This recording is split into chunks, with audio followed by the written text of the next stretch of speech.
Dalam sejarah spiritual manusia, terdapat kisah yang penuh dengan konflik dan pertanyaan mendalam tentang hakikat Tuhan, yaitu konfrontasi antara Fir'aun, Raja Mesir yang mengklaim dirinya sebagai Tuhan, dan Nabi Musa, utusan Tuhan yang membawa ajaran monoteistik. Kisah ini tidak hanya menjadi fondasi penting bagi tradisi agama Abrahamik, tetapi juga membuka jendela menuju pemahaman yang lebih luas tentang keberadaan dan kesadaran ilahi. Namun, bagaimana jika kita melihat kisah ini dari sudut pandang yang berbeda? Bagaimana jika, di balik permusuhan yang tampak antara Fir'aun dan Musa, sebenarnya terdapat sebuah dialog spiritual yang lebih dalam tentang hakikat Tuhan dan keberadaan? Apa yang terjadi jika Fir'aun, yang telah mengakses kebijaksanaan kuno dan mistisisme Mesir sejak muda, sebenarnya memahami sesuatu yang lebih tinggi tentang Tuhan, sesuatu yang bahkan Musa, dengan segala kedekatannya dengan Tuhan, belum sepenuhnya mengerti? Video ini akan mengupas pandangan kontroversial mengenai hubungan spiritual antara Fir'aun dan Nabi Musa dalam perspektif mistisisme dan tasawuf. Dalam kisah yang populer, Fir'aun dianggap sebagai sosok yang arogan, menolak Tuhan, dan akhirnya dikalahkan oleh kekuatan Tuhan melalui tangan Nabi Musa. Namun, dari sudut pandang tertentu, ada argumen yang mengatakan bahwa Fir'aun sebenarnya memiliki pemahaman yang lebih mendalam tentang Tuhan daripada Musa. Dalam teks Al-Quran dan Alkitab, Fir'aun dikenal karena klaimnya yang kontroversial, "Akulah Tuhanmu yang paling tinggi." Secara tradisional, ini ditafsirkan sebagai ekspresi kesombongan dan penolakan terhadap Tuhan yang Maha Esa. Namun, dalam konteks mistisisme, klaim Fir'aun ini bisa diartikan sebagai bentuk pencerahan yang mencerminkan pemahaman bahwa Tuhan tidak terpisah dari alam semesta dan manusia. Dalam perspektif ini, Tuhan adalah manifestasi dari semua eksistensi, dan dengan demikian, setiap individu adalah bagian dari ketuhanan. Fir'aun menyadari bahwa Tuhan bukanlah entitas yang terpisah dari ciptaannya, melainkan adalah segala sesuatu yang ada. Dalam pandangan ini, Tuhan mencakup semua keberadaan, termasuk manusia, dan dengan demikian, Fir'aun menganggap dirinya sebagai bagian dari esensi ketuhanan. Dengan mengakui dirinya sebagai Tuhan, Fir'aun sebenarnya memiliki pemahaman yang mendalam tentang realitas tertinggi, yang melampaui pemahaman dualistik antara Tuhan dan makhluk. Pandangan ini sejalan dengan konsep wahdatul wujud dalam tasawuf, yang dikenal sebagai kesatuan eksistensi. Konsep ini menekankan bahwa seluruh keberadaan adalah satu dengan Tuhan, dan tidak ada yang benar-benar terpisah dari Tuhan. Dalam pengertian ini, Fir'aun menyadari bahwa dirinya adalah bagian integral dari Tuhan, bukan dalam arti yang egois atau individualistik, tetapi sebagai refleksi dari kesadaran universal. Pemahaman yang diklaim oleh Fir'aun ini tidak hanya ditemukan dalam Islam atau budaya Timur Tengah, tetapi juga dalam tradisi mistis lain di seluruh dunia. Dalam tradisi Hindu, jiwa individu tidak terpisah dari kesadaran universal. Dalam tradisi Buddha, pencapaian nirvana melibatkan pengakuan bahwa ego dan realitas individu adalah ilusi, dan semua adalah bagian dari satu kesatuan kosmis. Sama halnya dalam tradisi Gnostik, ada gagasan bahwa pengetahuan diri adalah pengetahuan tentang Tuhan, karena manusia memiliki percikan ilahi di dalam dirinya. Pemahaman seperti ini ditemukan pula dalam filsafat Yunani kuno, seperti dalam ajaran Plotinus, yang berbicara tentang yang satu sebagai sumber segala sesuatu, dan kesadaran akan penyatuan dengan yang satu adalah tujuan spiritual tertinggi. Di sisi lain, Nabi Musa dalam narasi Islam dan Yahudi sering dilihat sebagai pembawa syariat, hukum-hukum Tuhan yang memberikan panduan moral dan etis bagi umat manusia. Syariat berfungsi sebagai pedoman perilaku di dunia material dan sosial, menghubungkan manusia dengan Tuhan melalui ketaatan dan disiplin. Dalam tasawuf, ini dianggap sebagai tingkat awal dari perjalanan spiritual. Jika dilihat dari perspektif tasawuf, Musa berada pada level syariat sementara Fir'aun telah mencapai tingkat makrifat. Makrifat adalah tingkat tertinggi dari spiritualitas, di mana individu mengalami kesatuan dengan Tuhan, dan melihat Tuhan dalam segala sesuatu. Syariat adalah langkah dasar yang penting, tetapi masih jauh dari kesadaran penuh tentang Tuhan. Nabi Musa, dengan fokus pada hukum dan aturan, mungkin belum mencapai tingkat kesadaran yang lebih tinggi, di mana segala keberadaan dipahami sebagai perwujudan Tuhan. Jika dilihat dari sudut pandang tasawuf, Musa mungkin masih terjebak dalam pemahaman yang literal dan normatif tentang Tuhan. Syariat, dengan segala aturan dan hukumnya, hanya merupakan kulit luar dari spiritualitas. Inti dari spiritualitas adalah makrifat. Dalam hal ini, Musa bisa dikatakan belum mencapai kesadaran makrifat yang telah dicapai oleh Firaun. Musa mungkin lebih fokus pada ketaatan terhadap hukum, sementara Fir'aun telah melampaui hukum, dan menyadari bahwa dirinya adalah bagian dari keberadaan ilahi. Firaun memiliki pemahaman yang lebih tinggi tentang Tuhan daripada Musa. Firaun tidak melihat Tuhan sebagai sesuatu yang terpisah dari dirinya. Dia memahami bahwa Tuhan adalah keberadaan itu sendiri, dan dengan demikian, dia mengakui dirinya sebagai bagian dari Tuhan. Ini bukanlah bentuk kesombongan, melainkan pengakuan atas kesadaran yang lebih mendalam tentang hakikat eksistensi. Firaun telah mencapai tingkat pencerahan yang jauh melampaui kesadaran Musa.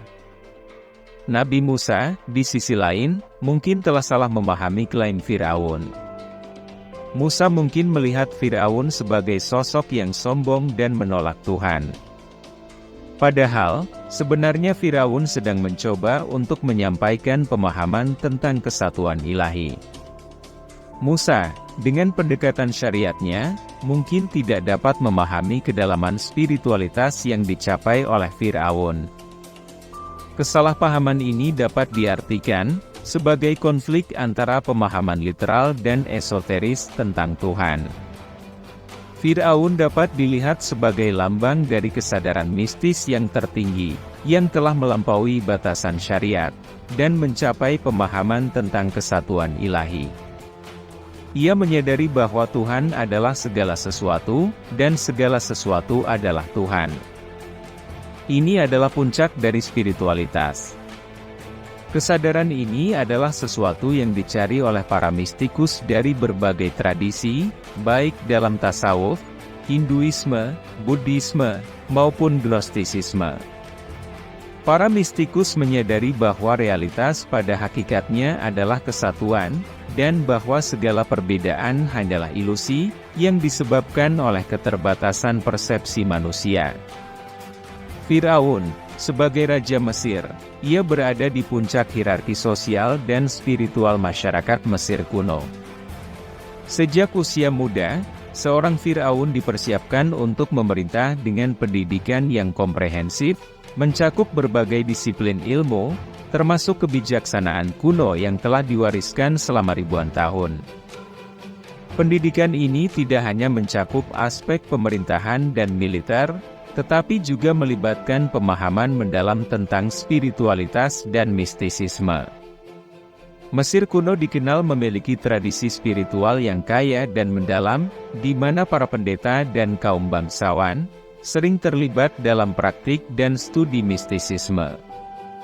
Pendidikan seorang Fir'aun di masa mudanya mencakup ajaran-ajaran ini, yang menekankan pemahaman mendalam tentang alam semesta, jiwa, dan esensi ketuhanan. Ajaran mistisisme Mesir kuno sangat menekankan gagasan kesatuan segala sesuatu sebagai wujud Tuhan. Bagi mereka, Tuhan tidak terpisah dari ciptaannya. Tuhan adalah keseluruhan eksistensi itu sendiri. Ini adalah prinsip dasar dalam banyak ajaran esoteris Mesir, yang melihat alam semesta sebagai manifestasi dari kesatuan ilahi. Dalam teks-teks kuno terdapat petunjuk tentang bagaimana para raja dan pendeta diajari untuk menyadari kesatuan ini melalui ritual, meditasi, dan kontemplasi. Firaun, sebagai bagian dari pendidikan spiritualnya, diajari untuk memahami bahwa dirinya adalah perpanjangan dari wujud ilahi ini.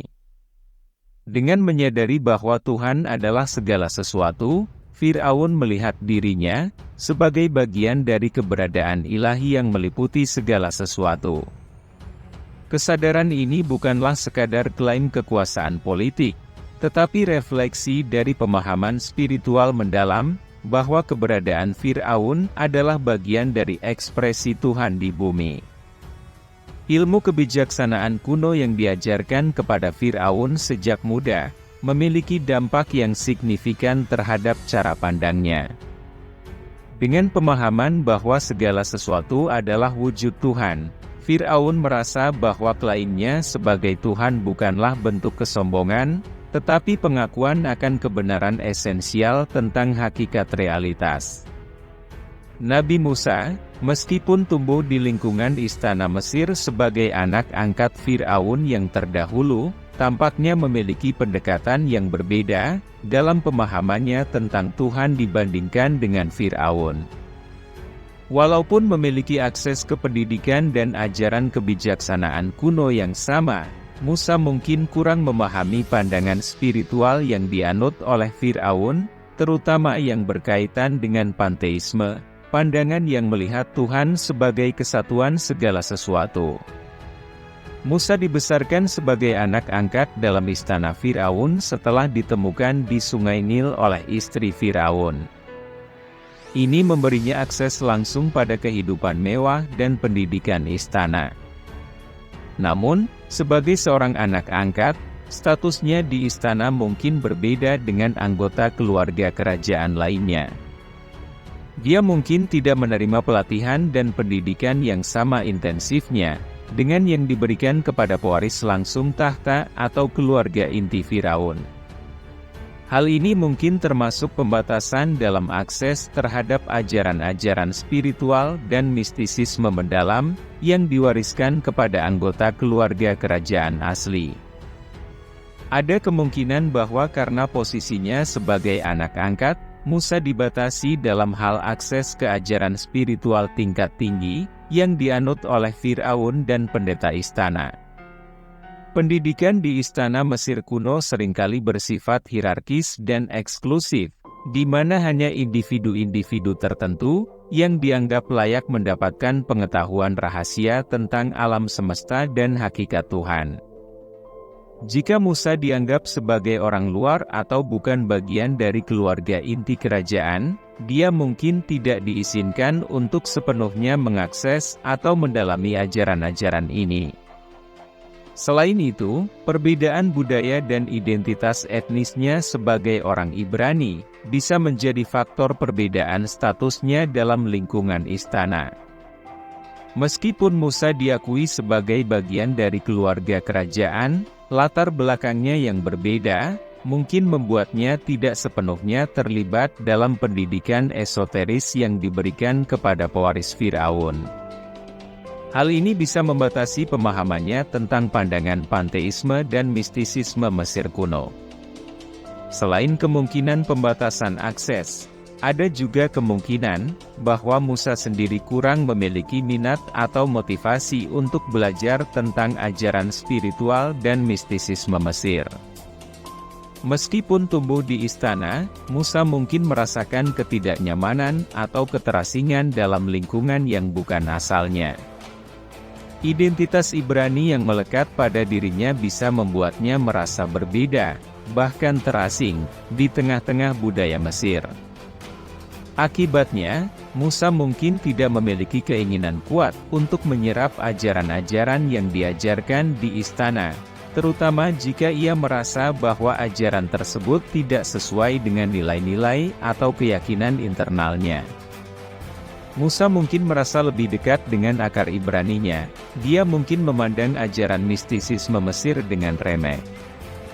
Baginya, pandangan yang menempatkan Firaun sebagai dewa, atau melihat Tuhan sebagai kesatuan segala sesuatu, adalah omong kosong.